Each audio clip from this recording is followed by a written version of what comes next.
Assalamualaikum warahmatullahi wabarakatuh. Alhamdulillahi ba'isi rusuli wal anbiya'i rahmatan linnas bin nuril mubin. Wassalatu wassalamu ala sayyidina Muhammadin asyrafil mursalin wa ala alihi tahirin wa sahabatihil ghiratil muntajabin. Asyhadu an la ilaha illallah wahdahu la syarikalah arhamur rahimin al-ahadul munazzahu an syabakil makhluqin.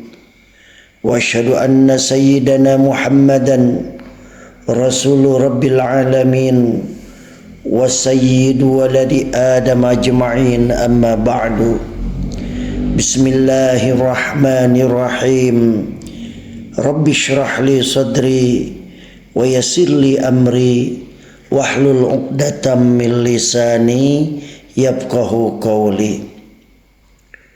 Saudara-saudara kaum muslimin wal muslimat rahimakumullah. Syariat telah mengajarkan bagaimana cara menghadap Allah dikala masih hidup, yakni dengan bersuci sebelum melaksanakan sholat. Kesucian tidak terbatas pada kebersihan anggota badan saja, tetapi juga kebersihan hati. Ibnu Taimiyah rahimahullah berkata, bersuci itu ada dua, membersihkan badan dan membersihkan hati. Yang pertama, badan dibersihkan dari kotoran dan najis yang menempel, sementara yang kedua, hati dibersihkan dari sifat riya, kesyirikan, dan dosa-dosa yang terkait dengan hati. Maka bersuci tak hanya disyariatkan saat manusia hidup, tetapi juga saat ia menghadap kepada Allah ketika wafat. Islam mensyariatkan untuk memandikan jenazah terlebih dahulu supaya jasadnya bersih dari najis. Di samping ia juga diperintahkan membersihkan hatinya selama di dunia hingga ketika wafat keadaannya bersih secara lahir dan batin. Ketika seseorang diwafatkan dalam keadaan bersih, maka layak baginya masuk ke dalam surga. Sebagaimana firman Allah di dalam Al-Quran, alladzina tatawaffahumul malaikatu tayyibin yaquluna salamun alaikum udkhulul jannah bima kuntum ta'malun. Yaitu orang-orang yang diwafatkan dalam keadaan baik oleh para malaikat dengan mengatakan kepada mereka, salamun alaikum, masuklah kamu ke dalam surga itu disebabkan apa yang telah kamu kerjakan. Al-Quran surat An-Nahl ayat 32. Ayat ini juga mengindikasikan bahwa hanya orang bersih yang bisa masuk jannah, dan surga terhalang dari jiwa-jiwa yang kotor penuh noda. Ibnu Qayyim menjelaskan, ayat ini menunjukkan barang siapa yang hatinya belum dibersihkan oleh Allah, maka akan mendapatkan kehinaan di dunia dan azab di akhirat setimpal dengan kadar najis dan kotoran di hatinya. Karena itulah Allah Subhanahu wa taala mengharamkan jannah, surga, bagi orang yang hatinya masih bernajis dan mengandung kotoran. Ia juga akan masuk jannah hingga dibersihkan terlebih dahulu, karena jannah adalah tempat yang bersih. Saudara-saudara kaum muslimin wal muslimat rahimakumullah. Manusia adalah makhluk yang banyak dan sering melakukan dosa. Sebagaimana sabda Nabi sallallahu alaihi wasallam, "Kullu ibni Adam khata'un." Setiap Bani Adam itu pernah melakukan kesalahan-kesalahan. Hadis riwayat Tirmizi. Setiap manusia pasti pernah melakukan kesalahan dan dosa. Hanya orang zalim yang mengklaim dirinya tidak memiliki dosa, baik dalam bentuk meninggalkan kewajiban atau melanggar yang haram. Bagaimana seseorang berani mengklaim telah menjalankan semua kewajiban, padahal berapa total kewajiban saja tidak mengetahui jumlah persisnya. Bagaimana pula dia bisa mengklaim telah meninggalkan semua dosa, padahal berapa jumlah dosa saja tidak mampu menyebutkan jumlahnya. Karena itulah Allah Subhanahu wa ta'ala hanya membagi manusia menjadi dua golongan. Golongan pertama yakni orang yang bertaubat,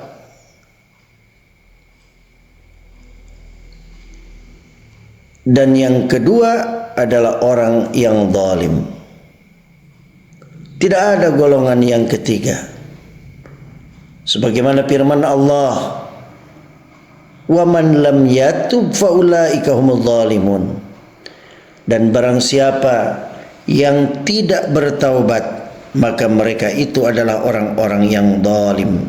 Al-Quran surat Al-Hujurat ayat 11. Saudara-saudara kaum muslimin wal muslimat rahimakumullah, hendaknya kita menyadari bahwa kita ini belum bersih dan tentu juga berhasrat untuk menambah dan menumpuk kotoran.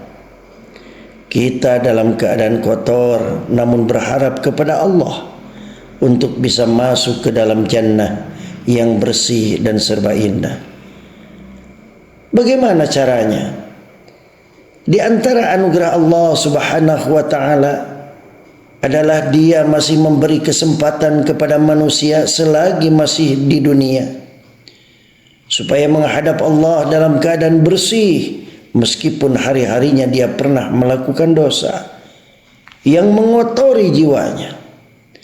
Allah Subhanahu wa ta'ala memberikan peluang bagi manusia di dunia untuk mandi di 3 sungai supaya bersih dari dosa-dosa.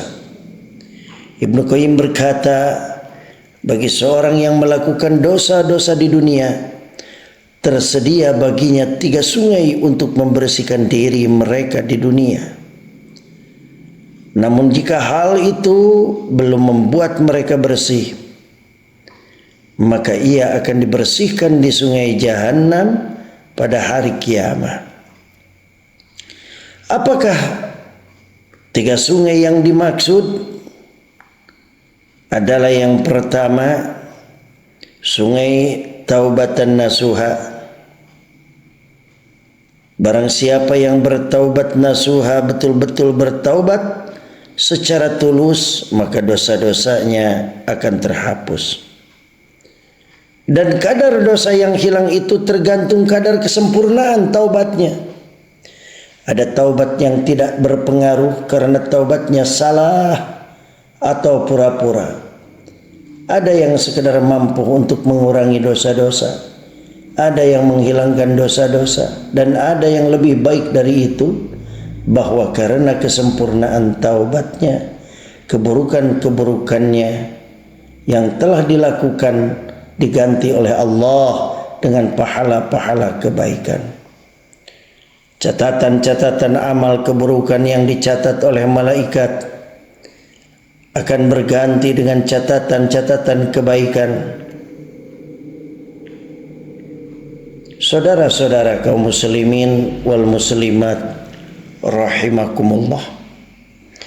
Adapun sungai kedua ialah sungai-sungai kebaikan yang bisa menghilangkan dosa-dosa.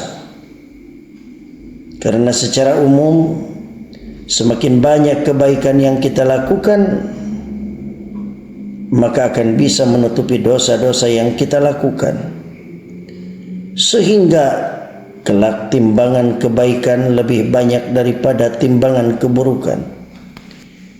Allah Subhanahu wa ta'ala berfirman, illa man taba wa amana wa amila amalan salihan faulaika yubaddilullahu sayyi'atihim hasanat wa kana Allahu ghafurur rahima. Kecuali orang-orang yang bertaubat, beriman dan mengerjakan amal soleh, maka itu kejahatan mereka diganti Allah dengan kebajikan, dan Allah Maha Pengampun lagi Maha Penyayang. Al-Quran Surat Al-Furqan ayat 70. Saudara-saudara kaum muslimin wal muslimat rahimakumullah. Adapun sungai yang ketiga adalah sungai musibah. Bahwa siapapun manusia yang mengalami musibah, yang mukmin maupun yang kafir, hanya saja bagi seorang mukmin musibah akan menjadi penggugur dosa-dosanya.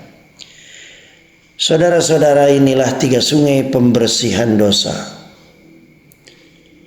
Maka jika Allah menghendaki kebaikan pada seorang hamba, Allah akan memasukkan ia ke salah satu atau ke seluruh dari 3 sungai tersebut. Siapa yang telah bersih dari kotoran dosanya dengan 3 sungai di dunia, tak perlu lagi ia dibersihkan di sungai Jahannam. Mereka akan dipersilahkan masuk ke surganya Allah dengan sambutan para malaikat. Selamat atas kalian, masuklah kalian ke dalam jannah dengan sebab apa yang kalian kerjakan. Semoga Allah wafatkan kita dalam keadaan bersih.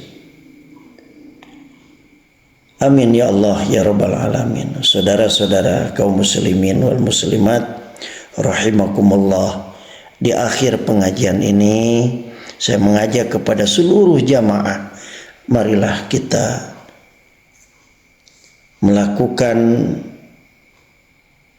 hal-hal yang bisa menggugurkan dosa-dosa kita. Perbanyaklah kita beristighfar kepada Allah, sehingga kita semuanya dengan ridhonya dapat masuk surganya Allah Subhanahu wa ta'ala. Billahi taufiq wal hidayah. Assalamualaikum warahmatullahi wabarakatuh.